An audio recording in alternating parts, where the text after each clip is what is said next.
Good. This is getting to be a monthly thing here with Brian Moody, executive editor, Autotrader, and New York Auto Show. Brian, you're going to be there. Are these auto shows still relevant? Yeah, auto shows are still relevant. There's lots of debuts happening. There's lots of, remember, the important thing is the consumers. So when consumers come, it remains relevant. Yeah, and lots of cars, lots of future vehicles. Yeah. What can consumers expect to ingest this year, Brian? Well, there's lots of cars making their debut. There's lots of exotics. There's actually a tribute to the 125th anniversary of the New York Auto Show. Brands like Kia, Subaru, and others are showing cars for the first time. But consumers can come, and whether the car is debuting or not, they can sit inside, press the buttons, see which car works for them, and do that all in one place. How about the hot word, of course, for a few years has been hybrids. How about hybrids and maybe some improvements in hybrids and electric vehicles that customers will actually notice? Yeah, hybrids and electric cars continue to be a thing. The big improvement with hybrids is that they're now smoother. So that handoff between the gas engine and the electric motor, the way they work in tandem, that's much better than before. So anyone who's driven a hybrid in the past and didn't like it probably should reassess, because today's hybrids are a big improvement. And Brian Moody, Autotrader, he's on the floor, New York Auto Show opening this week. And any big reveals, Brian, that are going to gather the headlines or shock people? Anything on that end? Yes, there's actually a couple. We're here in the Kia booth, so there's two Kias of note.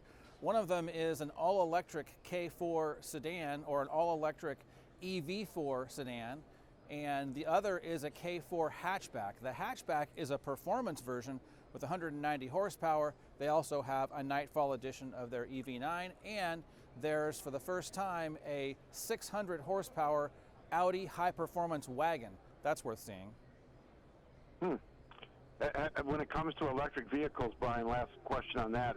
Have we kind of peaked a little bit? Is it still trending upward? Where would you put electric vehicles?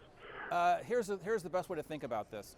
Electric vehicle sales are growing. So, of course, Kia has their new EV4. That's going to probably sell okay.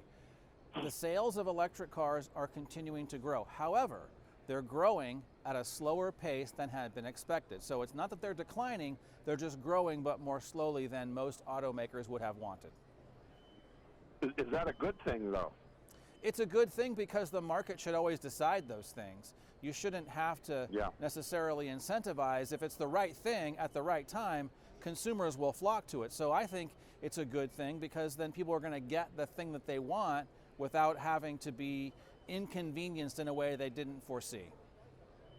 Yep. What's the one coolest thing you've seen as we wrap up here? This whole row of old cars, old Corvettes. There's an old Mercury.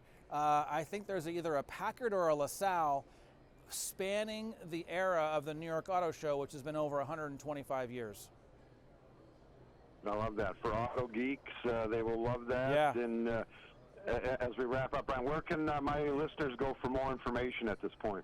For more information, you can go to Autotrader.com, and for more information on the cars that are here right next to me, you can go to Kia.com. Yep, lots of great information available, some great coverage forthcoming. And Brian, thanks for your time, and great seeing you. Enjoy the show. Thank you. You too. Okay.